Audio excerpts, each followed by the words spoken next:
Ketemu lagi dengan Chris Production Channel. Jangan lupa di like, comment, dan subscribe. Aku berkata kepadamu, jika mereka ingin dia itu pergilah, jadikan semua bangsa lihat dan baptislah mereka dalam nama Bapa dan Anak dan Roh Kudus kepadamu, dan ketahuilah, aku menyertai kamu senantiasa sampai pada akhir zaman. Sobat yang diberkati oleh Tuhan, kalau kita membaca 2 Korintus pasal 11 ayat 7 sampai yang ke-33, maka kita akan menemukan bagaimana Paulus hendak menjawab apa yang menjadi persoalan dari jemaat Korintus. Itu ketika dia tidak menerima pemberian dari jemaat Korintus dan ada rasa kecewa dari jemaat Korintus. Dan di sini kita melihat bagaimana uraian pembelaan Paulus ataupun juga penjelasan Paulus. Dari bahasa ataupun juga ungkapan uraian yang disampaikan, dari satu sisi kita melihat bahwa sesungguhnya apa yang dikatakan atau apa yang diungkapkan oleh Paulus sebenarnya dia hendak menyampaikan sebuah kebenaran. Kebenaran terhadap apakah motivasinya, kerinduannya, ataupun juga integritasnya, komitmennya ketika dia melayani.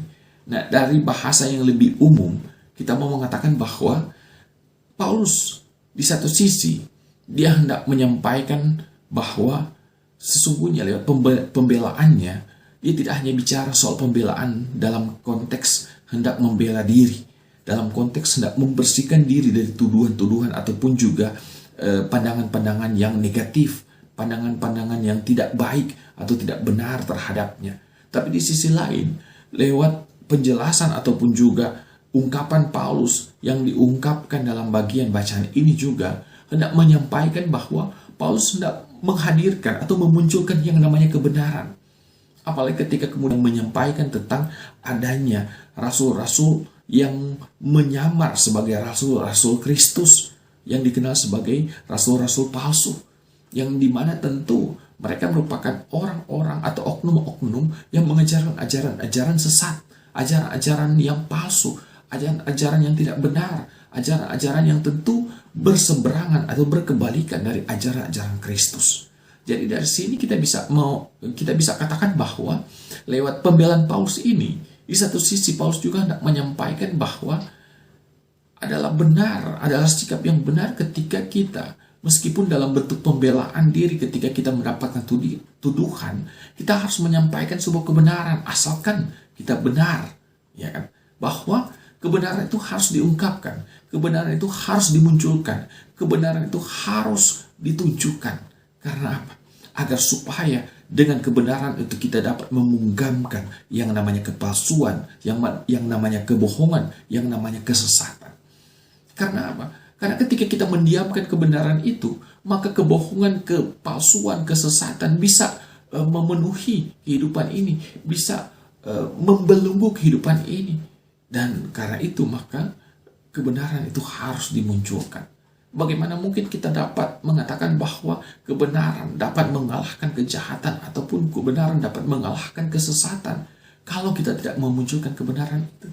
Sehingga seperti ada ungkapan mengatakan bahwa orang kejahatan itu, banyak kejahatan terjadi di sekeliling kita bukan karena banyaknya orang jahat, tapi karena banyaknya orang benar, banyaknya orang baik yang tidak mau memunculkan kebenaran itu, yang tidak mau memunculkan kebaikan itu. Dan karena itu maka lewat pembelaan Paulus dalam bacaan ini sebenarnya hendak menyampaikan kepada kita, memotivasi kepada kita untuk bagaimana kita sebagai orang-orang benar harus berani memunculkan kebenaran itu. Bagaimana kita sebagai orang-orang baik harus berani untuk memunculkan kebaikan itu. Sehingga kepalsuan, kebohongan, kesesatan tidak membelenggu kehidupan ini. Tetapi sebaliknya, kebenaran dan kebaikan itu menghancurkan dan kemudian bisa melenyapkan yang namanya kesesatan atau ajaran sesat, kebohongan atau ajaran bohong, kepalsuan atau ajaran yang palsu. Dan ini menjadi tanggung jawab kita sebagai warga gereja, sebagai orang percaya, sebagai orang benar. Tapi juga lebih daripada itu, kita sebagai orang-orang yang disebut sebagai hamba Tuhan. Dan komitmen kita sebagai orang-orang yang berintegritas adalah memunculkan kebenaran itu, memunculkan kebaikan itu, supaya kebenaran dan kebaikan itu dapat mengalahkan kesesatan, kepalsuan, kebohongan yang ada di sekeliling kita. Semoga ini memotivasi kita. Tuhan Yesus berkati.